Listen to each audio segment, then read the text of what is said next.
Hello friends, how are you all? I hope you and your family are safe. तो HB Kapadia new high school में आपका हार्दिक स्वागत है। विद्यार्थी मित्रों, पिछले सेशन में हमने काव्य एक तेरी है ज़मी के बारे में सीखा था। उस वक्त आपके पास हिंदी की किताब नहीं थी, लेकिन आशा करती हूँ कि अब आपके पास हिंदी की किताब उपलब्ध होगी। जब भी आप वीडियो देखने बैठे तो किताब लेकर ज़रूर बैठना। तो चलो आज हम हिंदी में दूसरा पाठ ईदगाह के बारे में सीखेंगे। पाठ का जो शीर्षक है और पाठ में जो चित्र दिया गया है उसी से हमें पता चलता है कि पाठ में ईद के त्योहार के बारे में बताया गया है। सबसे पहले हम पाठ के जो लेखक हैं प्रेमचंद, उसी के बारे में जानते हैं। प्रेमचंद का जन्म सन 1880 में हुआ और उनका निधन यानी कि मृत्यु सन 1936 में हुआ। उपन्यास सम्राट प्रेमचंद का जन्म वाराणसी उत्तर प्रदेश के पास लम्ही नामक गांव में हुआ था। उनका बचपन का नाम धनपत राय था। आरंभ में वे नवाब राय उपनाम से उर्दू में लिखते थे। बाद में प्रेमचंद नाम से हिंदी में लिखने लगे। मैट्रिक उत्तीर्ण होते ही अध्यापक बने, किंतु गांधी जी के असहयोग आंदोलन में सक्रिय होने के लिए उन्होंने सरकारी नौकरी त्याग दी थी। विद्यार्थी मित्रों, लेखक के बारे में आपको सब पता होना चाहिए। उनका जन्म कब और कहाँ हुआ, उनका मृत्यु कब हुआ, उनका बचपन का नाम क्या था, आरंभ में वे किस नाम से उर्दू में लिखते थे, बाद में हिंदी में कौन से नाम से उन्होंने लिखना शुरू किया, आदि के बारे में आपको पता होना चाहिए।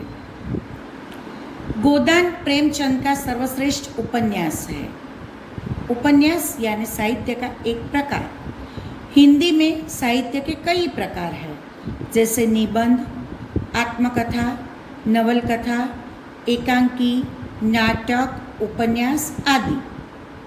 प्रेमचंद उपन्यास लिखने में माहिर थे, इसीलिए प्रेमचंद को उपन्यास सम्राट कहा जाता है। प्रेमचंद ने जितने भी उपन्यास लिखे उन सारे उपन्यासों में से गोदान प्रेमचंद का सर्वश्रेष्ठ उपन्यास माना जाता है। उनकी कहानियाँ मानसरोवर भाग 1 से 8 में संकलित है। साहित्य में प्रगतिवाद चेतना को उजागर करने के लिए जागरण तथा हंस पत्रिकाओं का संपादन किया था। प्रेमचंद की भाषा बोलचाल के निकट की है। ईदगाह प्रेमचंद की अमर कहानी है। ईदगाह का अर्थ है ईद की नमाज पढ़ने की जगह। जैसे कि हिंदू लोग प्रार्थना करने के लिए मंदिर में जाते हैं, उसी प्रकार मुसलमान लोग प्रार्थना करने के लिए ईदगाह जाते हैं। कहानी का बाल नायक हामिद अपने दोस्तों के साथ ईदगाह जाता है। इस कहानी का जो बाल नायक है, जिसका नाम हामिद है, वह 9-10 साल का लड़का है। उसके माता पिता का देहांत हो चुका है। वह अपनी बूढ़ी दादी अमीना के साथ रहता है। तो हामिद ईदगाह के दिन अपने दोस्तों के साथ ईदगाह जाता है।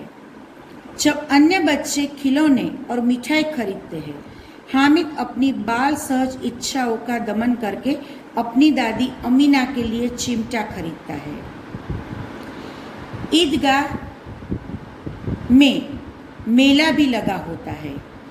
ईदगाह के दिन ईदगाह में सारे लोग नमाज पढ़ते हैं, एक दूसरे से गले मिलते हैं, ईद मुबारक कहते हैं और बाद में जहाँ मेला लगा होता है वहाँ मेले में घूमते हैं।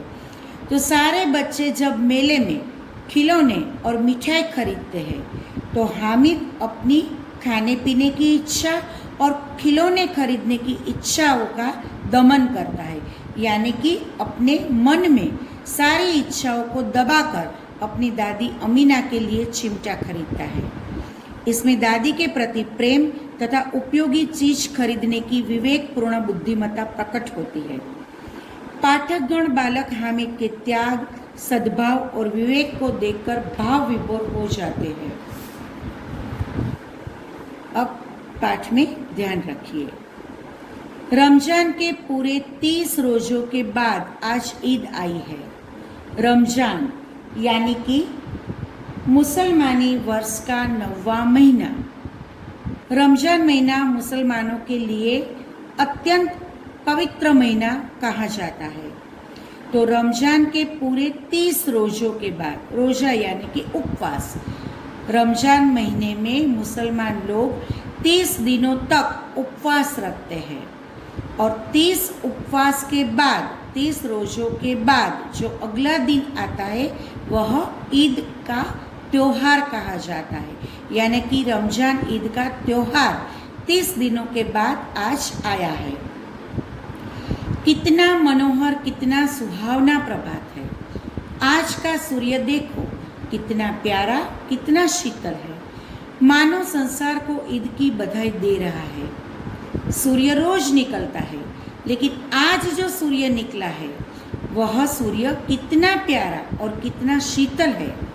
उसे देखकर ऐसा लगता है मानो पूरे संसार को ईद की बधाई दे रहा है। गांव में कितनी हलचल है। ईदगाह जाने की तैयारियां हो रही है। सब लोग सुबह जल्दी उठ गए हैं और ईदगाह जाने की तैयारियां कर रहे हैं। किसी के कुर्ते में बटन नहीं है। पड़ोस के घर में सुई धागा लेने दौड़ा जा रहा है। कुर्ते में बटन नहीं है, इसीलिए अपने कुर्ते में बटन लगाने के लिए पड़ोस के घर में सुई धागा के लेने के लिए लोग दौड़े जा रहे हैं। किसी के जूते कड़े हो गए हैं। उनमें तेल डालने के लिए तेली के पास भागा जाता है। किसी के जूते कड़े यानी सख्त हो गए हैं, तो उसे नरम बनाने के लिए उनमें तेल डालने के लिए तेली के पास भागा जाता है। जल्दी जल्दी बैलों को सानी पानी दे दे। जल्दी जल्दी बैलों को सानी यानी कि पशुओं को खिलाई जाने वाली एक प्रकार की चारे की सामग्री, जिसे पानी में मिलाकर पशुओं को दी जाती है। तो जल्दी जल्दी बैलों को सानी पानी दे दे। ईदगाह से लौटते लौटते दोपहर हो जाएंगी, क्योंकि सब लोग ईदगाह जा रहे हैं। तो ईदगाह में वे लोग नमाज पढ़ेंगे। सैकड़ों आदमियों से उनका मिलना जुलना होगा, गले मिलना होगा। तो इस प्रकार ईदगाह से लौटते लौटते दोपहर हो जाएगी। 3 कोस का पैदल रास्ता, फिर सैकड़ों आदमियों से मिलना बैठना। 3 कोस का, यहाँ कोस यानी कि पहले के ज़माने में अंतर का एकम, उसे कोस कहा जाता था। जिस तरह मीटर, किलोमीटर हम अंतर के एकम के बारे में जानते हैं, उसी प्रकार पहले 3 कोस यानी अंतर का एक प्रकार का एकम। तो गांव से जो ईदगाह का रास्ता था वह 3 कोस का था और पैदल रास्ता था। उस ज़माने में कोई वाहन नहीं थे, तो पांव चलकर जाना था। तो 3 कोस का पैदल रास्ता और फिर वहाँ जाकर सैकड़ों आदमियों से मिलना बैठना। दोपहर के पहले लौटना असंभव है। इस प्रकार ईदगाह से दोपहर के पहले लौटना असंभव है। लड़के सबसे ज़्यादा प्रसन्न है। ईद के दिन गांव के सारे लोग प्रसन्न हैं, लेकिन गांव में जितने भी लड़के हैं वह सबसे ज़्यादा प्रसन्न है, क्योंकि त्योहार का दिन है। किसी ने एक रोज़ा रखा है, वह भी दोपहर तक। बच्चों ने भी रोज़े रखे हैं। किसी ने एक रोज़ा रखा है, रोज़ा यानी उपवास। किसी ने एक उपवास रखा है, लेकिन कहाँ तक? दोपहर तक, यानी कि आधा उपवास। किसी ने वह भी नहीं, कोई बच्चे ने वह भी नहीं रखा। लेकिन ईदगाह जाने की खुशी उनके हिस्से की चीज़ है, लेकिन बच्चों के लिए तो ईदगाह जाने की खुशी उनके हिस्से की चीज़ है। रोज़े बड़े बूढ़ों के लिए होंगे। बच्चों को लगता है कि रोज़े बड़े बूढ़ों के लिए होंगे, इनके लिए तो ईद है। रोज़ ईद का नाम रटते थे। रमज़ान महीने में 30 दिनों में रोज़ बच्चे अपने माता पिता से पूछते थे कि ईद का त्यौहार कब आएगा, कब ईद आएगी। तो आज ईद का त्यौहार उनके सामने आ गया। आज वह आ गई। अब जल्दी पड़ी है कि लोग ईदगाह क्यों नहीं चलते।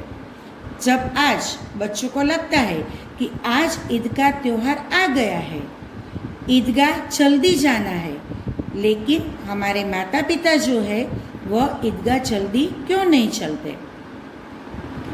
उनकी अपनी जेबों में तो कुबेर का धन भरा हुआ है।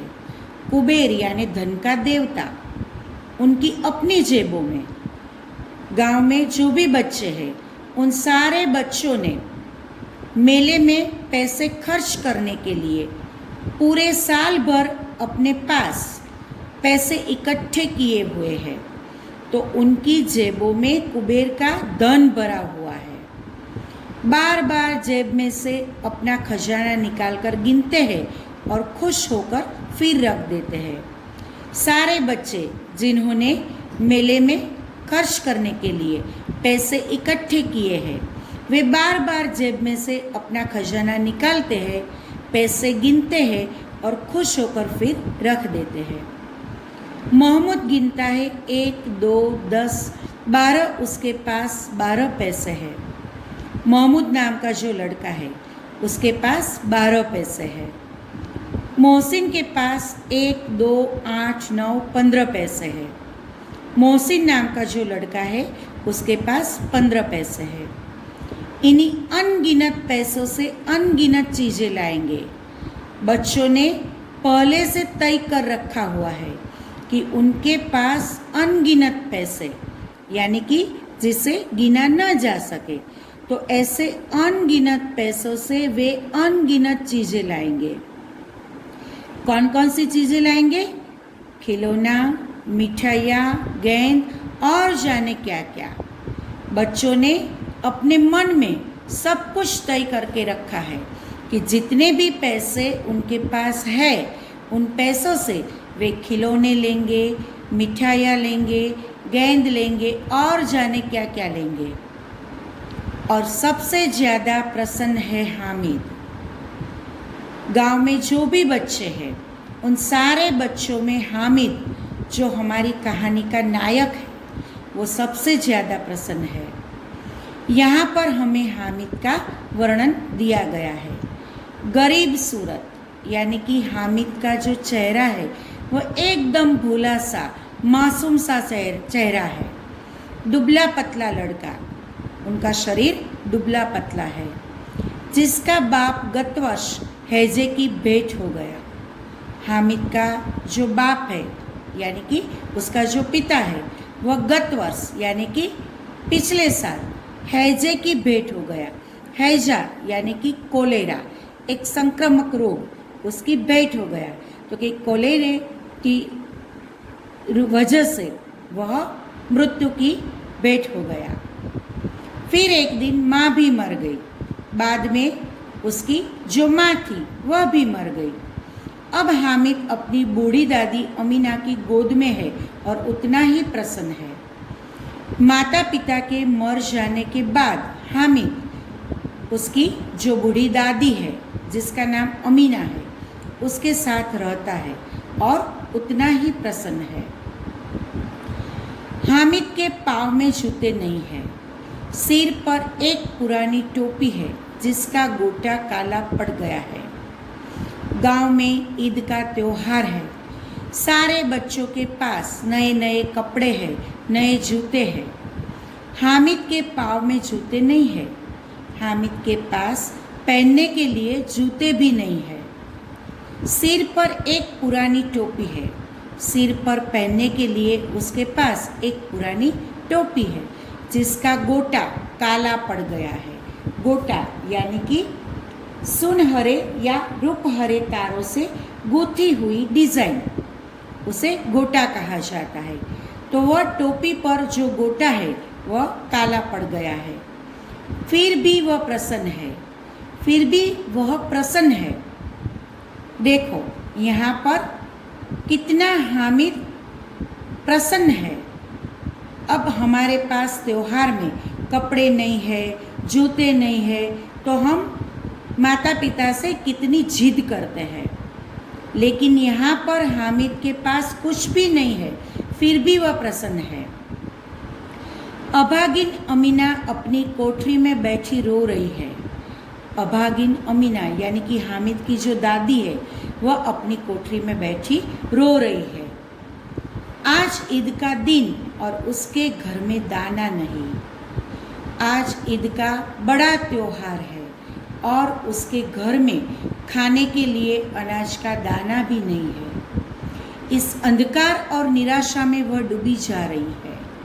उसे लगता है कि त्योहार के दिन आज हामिद को खिलाने के लिए मेरे पास घर में अनाज का एक दाना भी नहीं है। उसे पहनने के लिए मैं नए कपड़े भी नहीं दिला सकती, नए जूते भी नहीं दिला सकती। तो ऐसी निराशा में वह डूबकर अपनी कोठरी में बैठी रो रही है। किसने बुलाया था इस निगोड़ी ईद को? उसे लगता था कि आज इस निगोड़ी यानी दुष्ट ईद के त्योहार को आज किसने बुलाया, क्योंकि वह लाचार है, विवश है। वह हामिद को कुछ भी नहीं दे सकती। अमीना का दिल कचोट रहा है। दिल कचोटना यानी कि दिल में दुख होना। अमीना को दिल में बहुत दुख हो रहा है। गांव में बच्चे अपने अपने बाप के साथ जा रहे हैं। गांव में जो भी बच्चे हैं वे सारे बच्चे अपने अपने बाप के साथ ईदगाह जा रहे हैं। हामिद का बाप अमीना के सिवाय और कौन है? हामिद के माता पिता की मृत्यु हो चुकी है। हामिद के लिए माँ और बाप दोनों ही उनकी बूढ़ी दादी अमीना है। उसे कैसे अकेले जाने दे? अमीना बूढ़ी थी, वह हामिद के साथ ईदगाह नहीं जा सकती थी। उसे लगता है कि हामिद नन्हा बच्चा है, उसे अकेले में कैसे जाने दो? उस भीड़ भाड़ में बच्चा कहीं खो गया तो क्या होगा? अमीना को चिंता होती है कि ईदगाह में सैकड़ों लोग होंगे। उस भीड़ भाड़ में यदि हामिद कहीं खो गया तो क्या होगा? नहीं, अमीना उसे यूँ न जाने देगी। अमीना उसे ईदगाह न जाने देगी।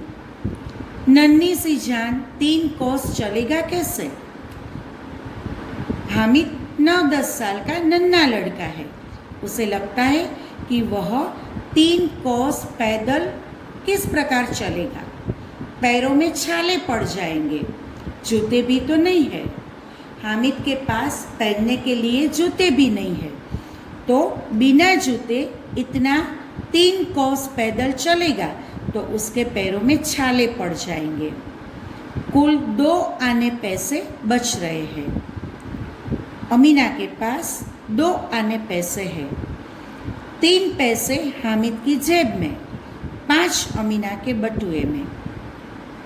3 पैसे हामिद की जेब में अमीना ने दिए हैं और 5 अमीना के बटुए में है। यही तो बिसात है और ईद का त्योहार, यानी यही परिस्थिति है कि अमीना के पास इतने सारे पैसे नहीं है। आज ईद का त्योहार है और वह हामिद के लिए कुछ भी नहीं कर पाती। अल्लाह ही बेड़ा पार लगाए। उसे लगता है कि अब मेरे बस में कुछ भी नहीं है, अब तो मेरा बेड़ा अल्लाह ही पार लगाएगा। हामिद भीतर जाकर दादी से कहता है, तुम डरना नहीं अम्मा, मैं सबसे पहले आऊँगा। हामिद भीतर जाता है और दादी को कहता है कि दादी तुम डरना नहीं, मैं सबसे पहले आ जाऊँगा। मैं अपने दोस्तों के साथ ईदगाह जाता हूँ, तुम मेरी बिल्कुल चिंता मत करना, मैं सबसे पहले वापस आ जाऊँगा। इतना कहकर हामिद अपने मित्रों के साथ ईदगाह जाने के लिए निकल पड़ता है। गांव से मेला चला, गांव से मेला चला यानी कि गांव के सारे लोग ईदगाह की ओर चले और बच्चों के साथ हामिद भी जा रहा था। जितने भी बच्चे थे उनके साथ हामिद भी जा रहा था। कभी दौड़कर आगे निकल जाता, फिर किसी पेड़ के नीचे खड़े होकर साथ वालों का इंतज़ार करता। हामिद के पैरों में तो जैसे पैर लग गए हैं, वह कभी थक सकता था। यहाँ पर गांव से ईदगाह जाने का जो रास्ता है, तो ईदगाह से और गांव के बीच जो भी रास्ता है, उस रास्ते में जो कुछ भी आता है उसका वर्णन किया गया है।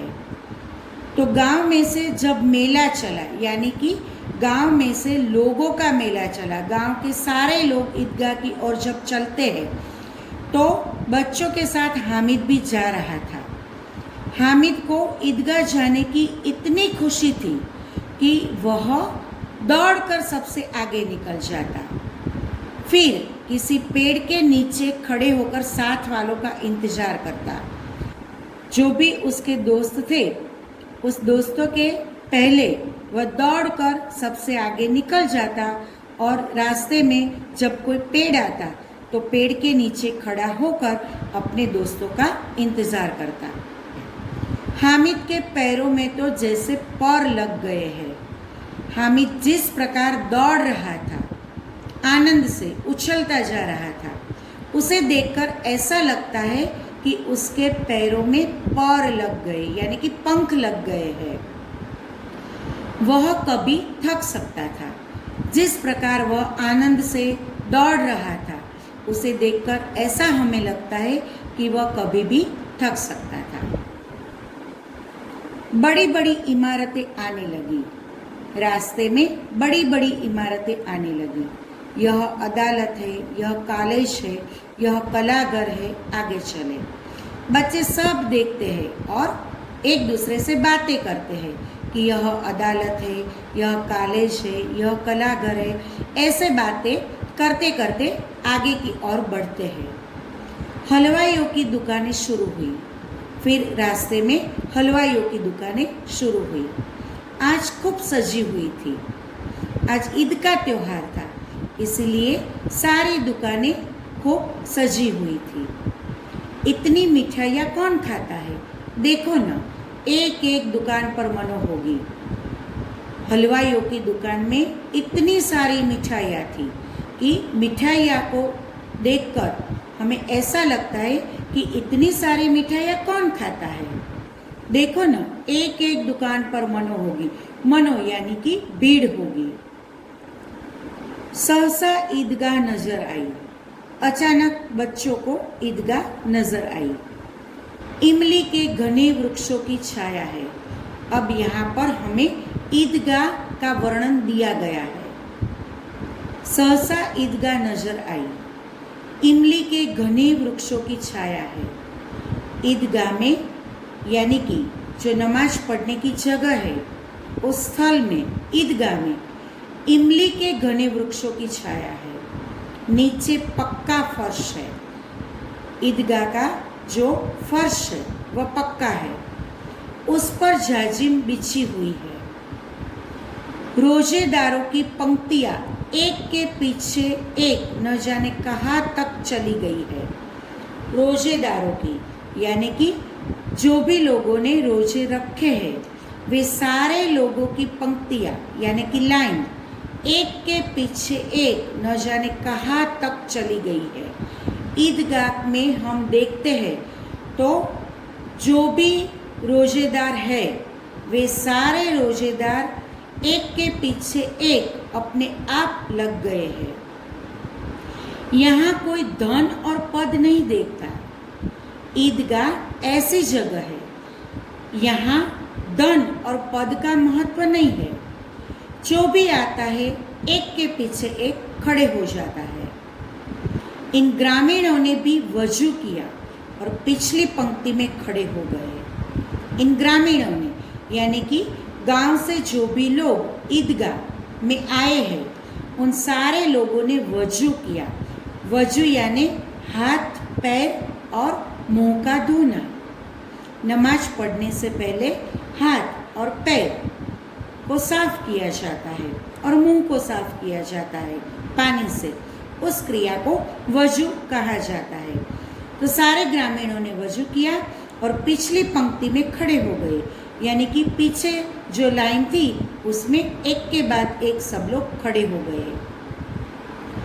कितना सुंदर संचालन है, कितनी सुंदर व्यवस्था। ईदगाह में जो व्यवस्था की गई है उसके बारे में बताया है कि कितना सुंदर संचालन।